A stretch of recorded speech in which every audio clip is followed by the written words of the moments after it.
Hello friends, welcome to सीएमपीसी।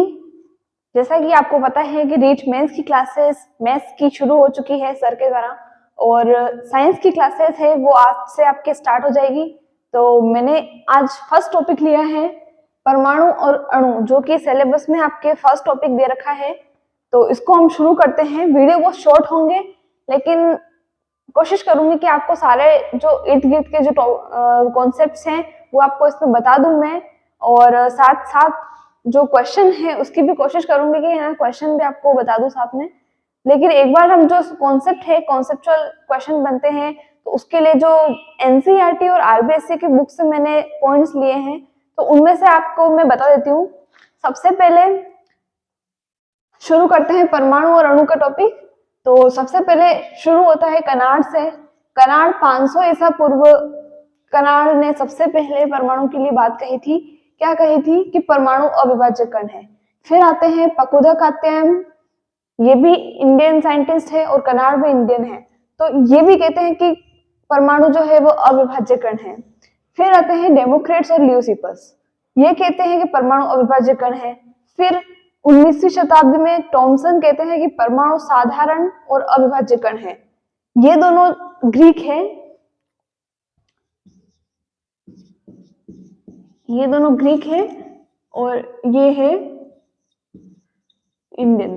ठीक है, तो अगर इनका क्रम आ जाए तो आप ये बात ध्यान रखें कि सबसे पहले कनाड ने दिया था, फिर पकुदा कात्यायन का नाम आता है, उसके बाद डेमोक्रेट्स, ल्यूसिपस और उसके बाद टॉमसन।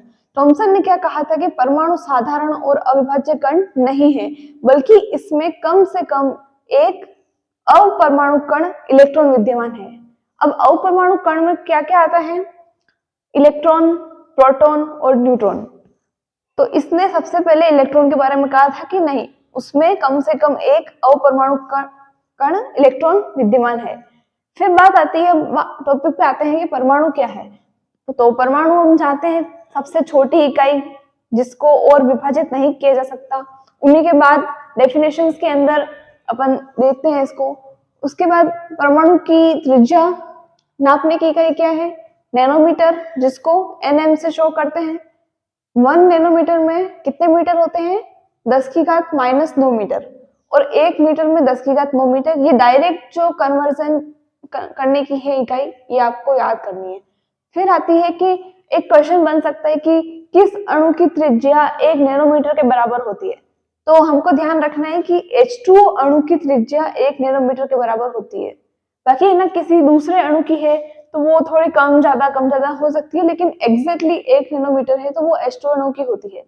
उसके बाद परमाणु आकार जो है वो बढ़ते क्रम में मैंने दिया है। ये चीज एनसीईआरटी की बुक में एज इट इज है, तो हो सकता है ये पूछ लें और इम्पोर्टेंट भी है। तो सबसे छोटा परमाणु हाइड्रोजन परमाणु, उसके बाद जल, उसके बाद हीमोग्लोबिन, उसके बाद रेत के कण, फिर चींटी, फिर तरबूज के। तो ये इसका बढ़ता हुआ क्रम है बिल्कुल, और याद करना है। तो ये सब है परमाणु के बारे में जानकारी। अब आते हैं अपने रासायनिक संयोजन के नियम। रासायनिक संयोजन के नियम किसने दिए? लवाइजिए और प्राउस्ट ने। ध्यान रखना, लवाइजिए जो है इनको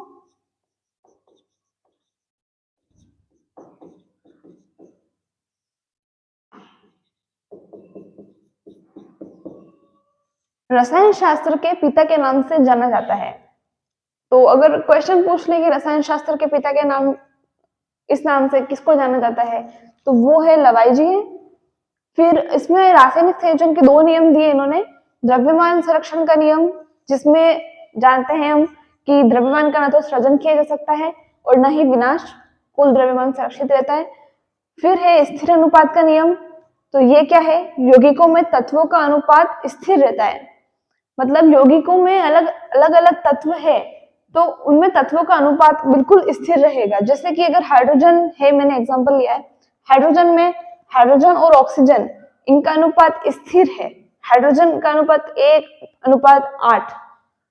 ठीक है, तो मतलब उसमें अलग अलग H2O के जल अणु होंगे तो उन सब में हाइड्रोजन का इतना ही रहेगा और ऑक्सीजन का इतना ही रहेगा। तो ये है स्थिर अनुपात का नियम। ठीक है, जो प्राउस्ट ने दिया था, ये वाला प्राउस्ट ने दिया था। फिर ये है अमोनिया। अमोनिया में नाइट्रोजन और हाइड्रोजन, इन दोनों का अनुपात क्या है? 14:3। अमोनिया के अलग अलग अणु में नाइट्रोजन का 14 ही रहेगा और हाइड्रोजन का 3, मतलब 14:3 के अनुपात में ही अणु होंगे। उसके बाद कार्बन डाइऑक्साइड में कार्बन का अनुपात 3 और ऑक्सीजन का 8, मतलब 3:8 के अनुपात में ये अणु होंगे। फिर ब्राउस्ट ने इसके लिए फाइनल एक लाइन कही थी कि किसी भी यौगिक में तत्व सदैव एक निश्चित द्रव्यमानों के अनुपात में होते हैं। ये लाइन एनसीईआरटी में दे रखी है, तो मतलब एज इट इज आपको याद करनी है, पूछ लेंगे किसने दी, तो फिर ब्राउस्ट ने दिए। ठीक है, तो ये रही थी इसकी बात। अब आगे अपन लेते हैं कि डाल्टन ने क्या कहा था। डाल्टन ने जो भी कहा था, इसको मैं एक बार रफ कर लेती हूँ, आप स्क्रीनशॉट ले लें।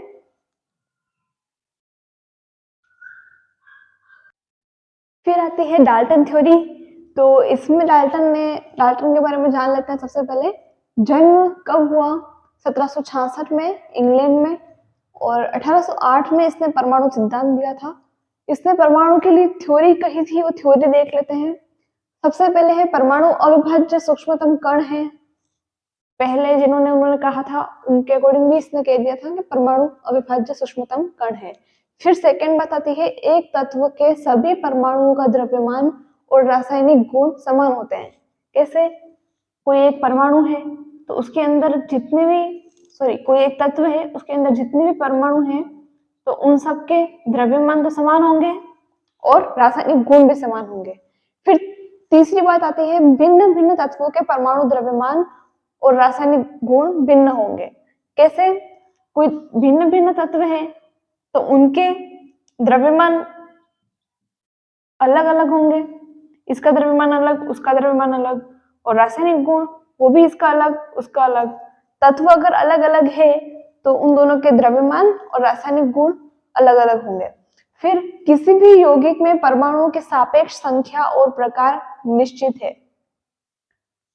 क्या है ये? किसी भी यौगिक, कोई यौगिक है जैसे NaCl, तो उसमें परमाणुओं की सापेक्ष संख्या और प्रकार निश्चित है। अगर Na के परमाणु है तो वो Na के ही हैं, Cl के हैं तो Cl के ही हैं, और संख्या भी निश्चित है इन दोनों की, तभी एक यौगिक बना है।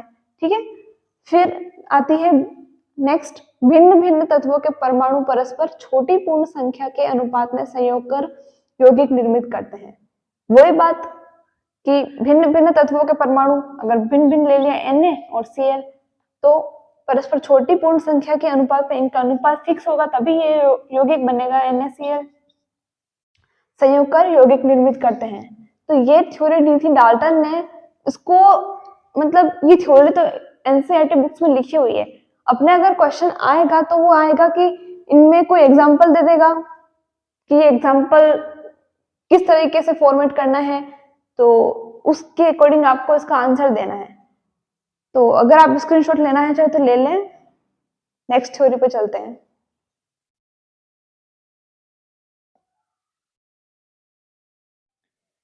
नेक्स्ट मॉडल है थॉमसन मॉडल।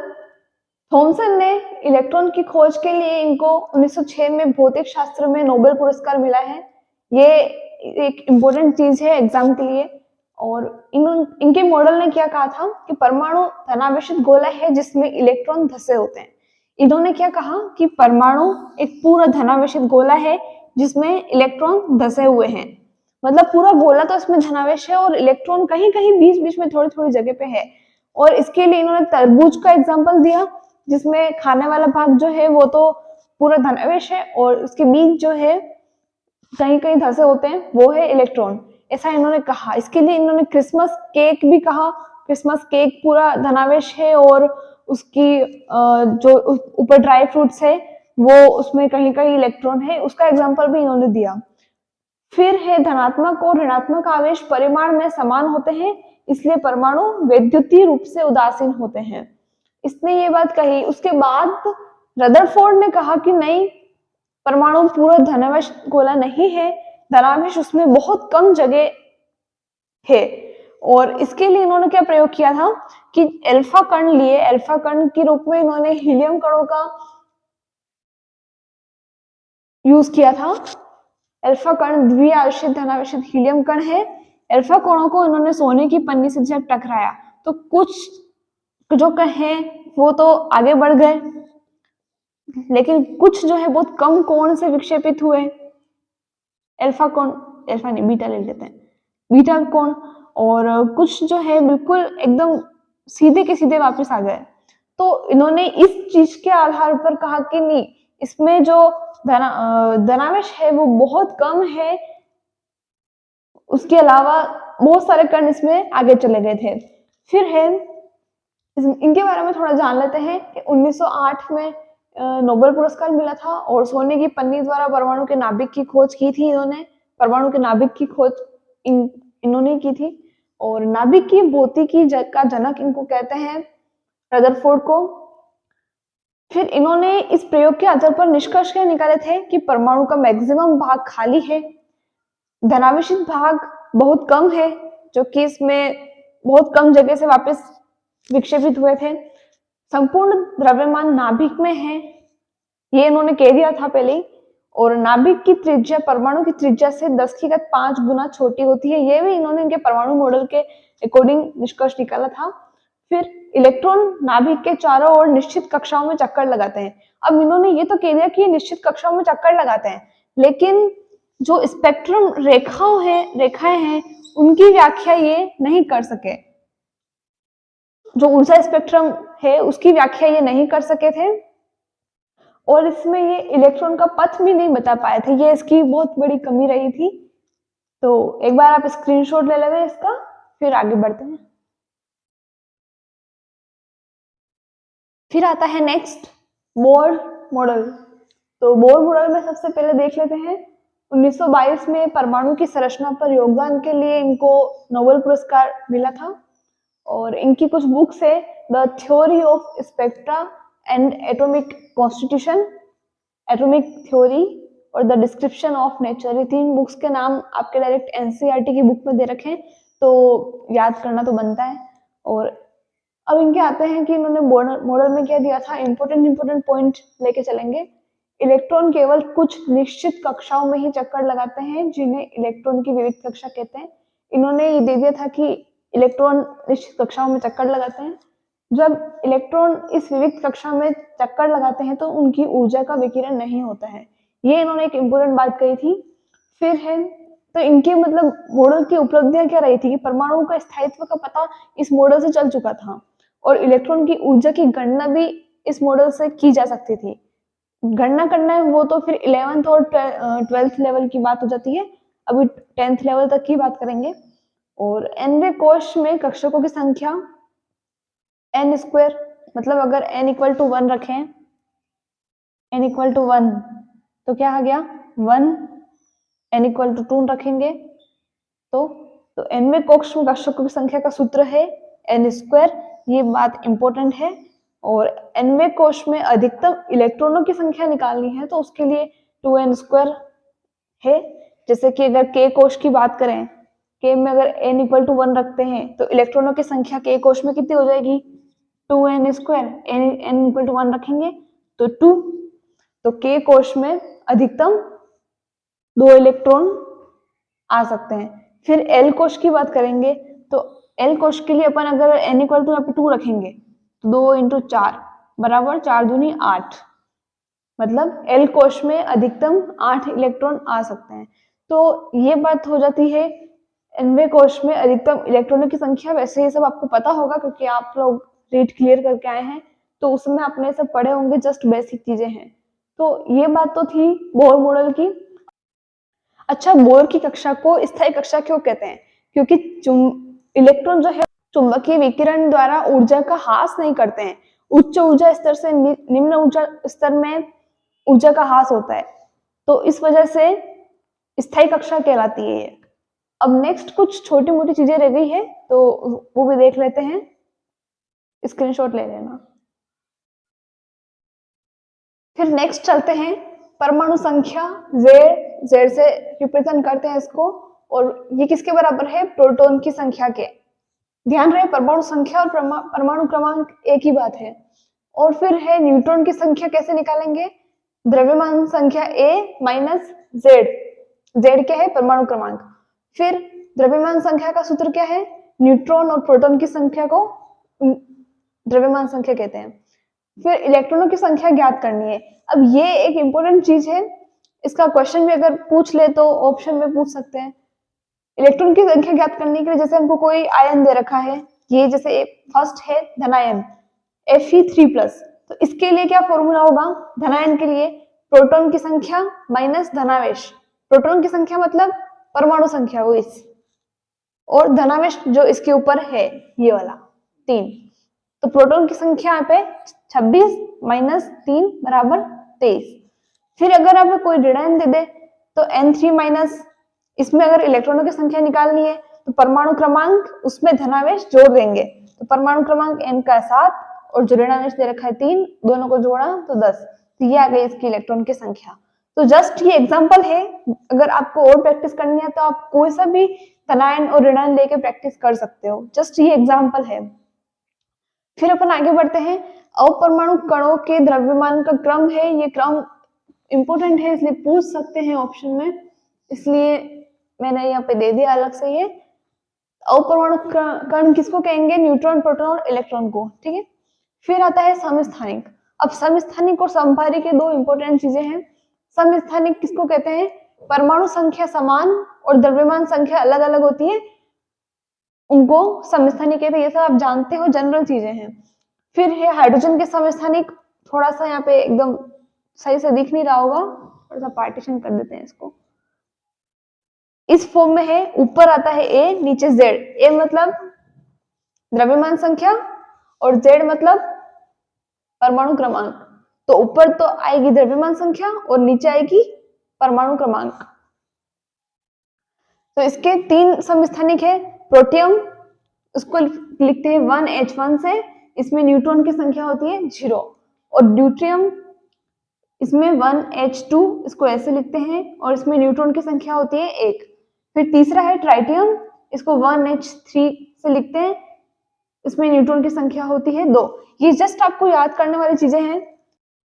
फिर कार्बन के समस्थानिक की बात करें तो 2 है, 6C12 और 6C14। फिर क्लोरीन के समस्थानिक 17C35 और 17C37। इन दोनों में द्रव्यमानों का अनुपात ध्यान रखना है, 3:1 होता है, ठीक है। फिर समस्थानिकों के उपयोग क्या क्या है? यूरेनियम के समस्थानिक का उपयोग परमाणु भट्टी में ईंधन के रूप में करते हैं, और कोबाल्ट के समस्थानिक का उपयोग कैंसर के उपचार में किया जाता है, और आयोडीन के समस्थानिक का उपयोग घेंघा रोग में उपचार के रूप में करते हैं। अब लेते हैं अपने संभारिक टॉपिक, तो इसका अगर स्क्रीनशॉट लेना चाहो तो ले लो।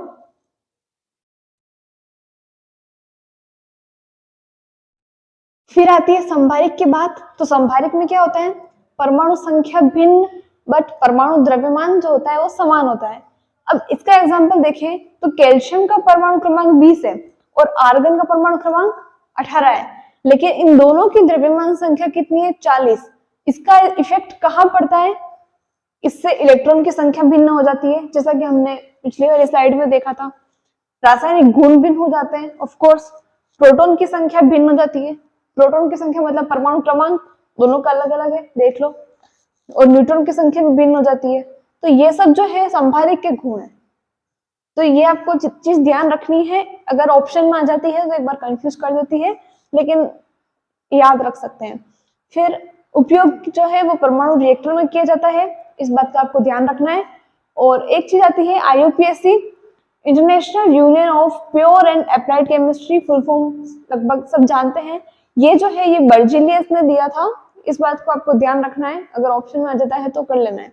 फिर इसको मैं इरेज करती हूँ, आप स्क्रीनशॉट ले लें। अब बात आती है अणु की। तो अणु की डेफिनेशन लिखिए, क्योंकि कभी कभी एग्जाम में डेफिनेशन भी पूछ लेते हैं। 2 या 2 से अधिक परमाणुओं का समूह जो रासायनिक बंध द्वारा जुड़े हुए होते हैं उसको अणु कहते हैं। और तत्वों के अणु मतलब इसमें ये जो टॉपिक लिया है मैंने, ये धातु दे रखी है। धातु में सोडियम, आयरन, एल्यूमिनियम, कॉपर, ये सब जो है ये एक परमाणु अणु है। तो ऑप्शन ये भी आ सकते हैं कि निम्न में से कौन से एक परमाणु के, कौन से बहुपरमाणु के, यूं।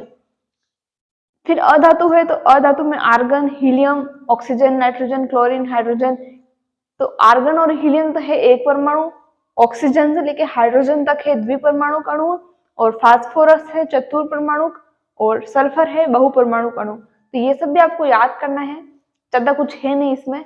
फिर आयन है, तो आयन की इसमें भी ज्यादा कुछ है नहीं है। आयन के बाद इसमें क्या ध्यान रखना है आपको कि ये आवेशित कण है, उसको आयन कहते हैं, जिसमें अपन आगे अगले वाले लेक्चर में पढ़ेंगे कि जो रासायनिक सूत्र बनाना सीखेंगे उसमें धनायन और ऋणायन दोनों अपन देखेंगे, तो उसके अंदर अपन डिटेल में कर लेंगे। और धनायन है तो इसके बारे में क्या बात ध्यान रखनी है कि आकार जो है मूल परमाणु से छोटा होता है और ऋणायन का आकार वो बड़ा होता है। ठीक है, ये बात जस्ट ध्यान रखने की है, इसमें ज्यादा कुछ नहीं है। तो एक बार इसका स्क्रीनशॉट लेना चाहो तो ले लो। फिर आते हैं ये सारे के सारे जो चीजें हैं, किसने खोजकर्ता कौन है वो आप अपनी स्क्रीन पे देख सकते हैं। सबसे पहले है डाल्टन, 1808 में परमाणु की खोज की। फिर जूलियस ब्रूकर, कैथोड किरण की खोज करने वाला। इलेक्ट्रॉन की खोज थॉमसन ने की है, और इलेक्ट्रॉन पर आवेश की खोज जो है वो रॉबर्ट मिलिकन ने की है, मिलिकन तेल बूंद विधि जिसे अपन जानते हैं। फिर एनोड किरण और प्रोटॉन की खोज गोल्डस्टीन ने की है, अपन जानते हैं। नाभिक की खोज रदरफोर्ड ने की है, मैंने रदरफोर्ड मॉडल पूरा पढ़ा है। परमाणु संख्या की खोज मोजले ने की है। न्यूट्रॉन की खोज चैडविक ने 1932 में की है। फिर न्यूट्रिनो की खोज पाउली ने की है 1927 में। एंडरसन ने पॉजिट्रॉन की खोज की है। एंटी न्यूट्रिनो की खोज फर्मी ने की है 1934 में। मेसोन की खोज युकावा ने की है 1935 में। एंटी प्रोटॉन की खोज सेगरे ने की है 1955 में, और एंटी न्यूट्रॉन की खोज कॉर्क एंड एसोसिएट्स ने 1956 में की है। तो ये कुछ इंपॉर्टेंट चीजें थी जो डायरेक्ट याद रखने की थी, इसलिए मैंने सोचा इसको बता देती हूँ, बाकी इसमें खोतन जैसा है नहीं है। तो आपको ये क्लास कैसी लगी शेयर जरूर करें। फर्स्ट क्लास थी ये साइंस की। इसकी नेक्स्ट क्लास में हम मोल संकल्पना और रासायनिक सूत्र के बारे में पढ़ेंगे। तो मोल संकल्पना वैसे तो है ना, उसमें जो न्यूमेरिकल बनते हैं, तो जस्ट एक छोटा सा काम है वो उसमें बता दूंगी मैं आपको। तो टेलीग्राम चैनल जरूर ज्वाइन करें, क्लासेस से रिलेटेड सारे सूचना टेलीग्राम पे मिलेगी, और कोई अभी सोशल मीडिया भी एक्टिव नहीं है। यूट्यूब और टेलीग्राम पे ही आपको सारी सूचनाएं मिलेगी, तो उस पर जरूर जुड़ जाएं, ज़्यादा कोई है नहीं। तो CMPC नाम से ही है, टेलीग्राम पे सर्च करना CMPC, तो इसी नाम से आपको मिल जाएगा। तो आज की क्लास में बस इतना ही। थैंक्स।